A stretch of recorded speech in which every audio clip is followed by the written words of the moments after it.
This is ZNS Total Sports, brought to you by Fourth Terrace Diagnostic Center.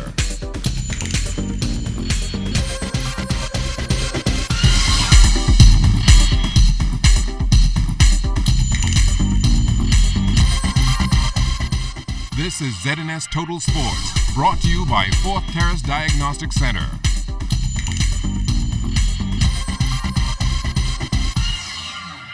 Good evening, Bahamas. I'm Kelsey Johnson. Welcome to Sports Friday. A busy sporting weekend for the Bahamas, and there's no better way to start off the Independence Holiday celebration than with some sailing action down in the Big Yard, Andros. Our Julian Gibson has decided to leave the sailing to the experts this time around, like Stephen Knowles, who wants to add another title to his collection. She's a pretty good boat.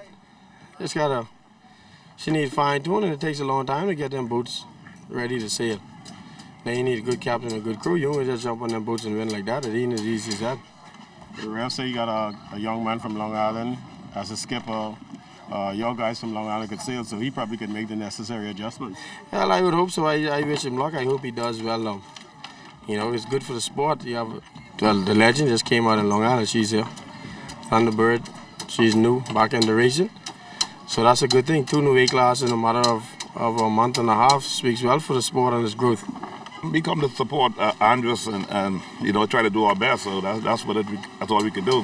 How do you think you're going to do in the B class, Lady Sonia? Well, we have Sonia and Susan Chase, and you got Barbarian there. We have great competition. So we expect great competition from Sonia and Susan Chase and Barbarian. As the Bahamas women's national volleyball team prepares for the second round of competition of the World Qualifiers, the men's side will have to settle for just a ranking. The defending champions of the Gazova tournament were hoping to easily spike their way through the second round of the World Qualifiers, but hit some big blocks down there in Trinidad and Tobago, where the tournament is being hosted. Their last chance to move on was Thursday when they played Haiti, who defeated them in 4 sets, 28-26, 25-16, 16-20, and 25-19. A win against Haiti would have placed the squad into the quarterfinals. The loss now have the Bahamian side playing for the 7th and 8th position. The women's side is expected to leave for Jamaica in the next couple of days. The team finished second in the first round of competition, which was held last year in the Cayman Islands. The 242 is the new camping grounds for elite basketball programs like Basketball Without Borders Americas. The global initiative is a development and community outreach program sanctioned by the National Basketball Association, the International Basketball Federation, and the local side of the sport, the Bahamas Basketball Federation. On behalf of FIBA, our world president, Mr. Horacio Moratori, our Secretary General, Patrick Bowman, to express our gratitude and our thanks to the NBA for allowing us to be a partner in a program that has proven to be just as great as we expected. I want to also take the opportunity to not only speak of the partnership, but to recognize the contributions that come not only from the NBA, but our players, the coaches that has participated in a number of Basketball Without Borders program. I know there is mention of the longevity of this program in its inception from 2001, but we are particularly pleased for the first time to be in an English-speaking Caribbean country.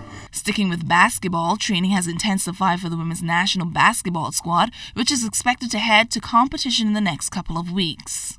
Saturday, when Coach Roulette comes back in town, will be officially named. How has the process been? It's been difficult trying to find a solid 12?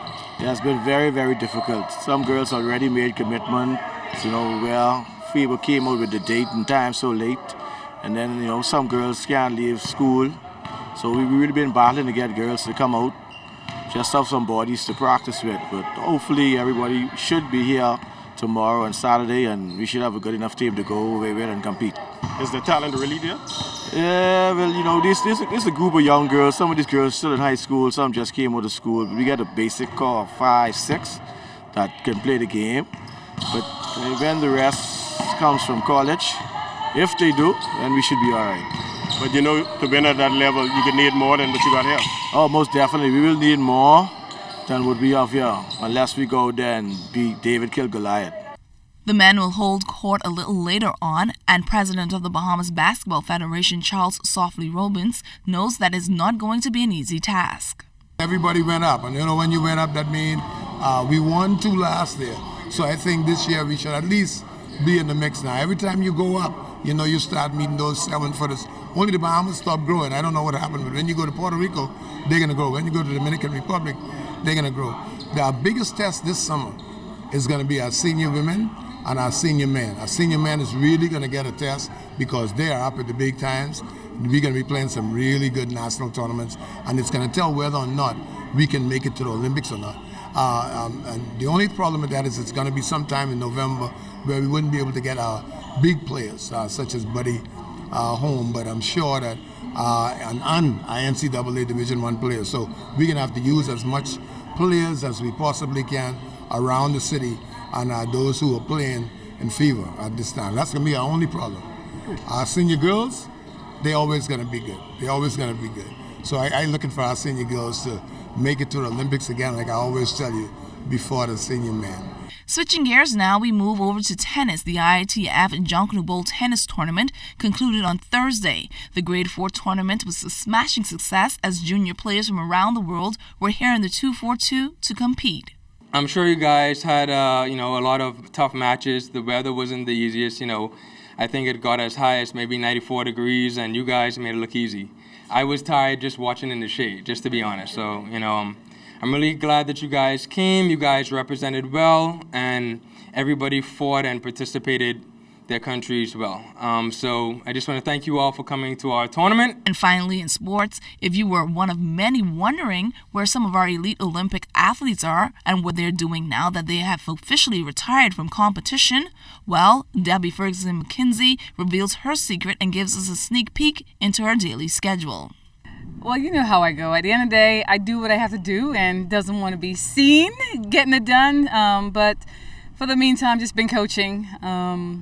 We were able to get thus far right now 3 Bahamians signed to University of Houston on full scholarship, and so the men's program are doing very well, and we're trying to build the women's program at this point. But I'm glad to be home. Came to visit my mom and everybody else, and happy to be home.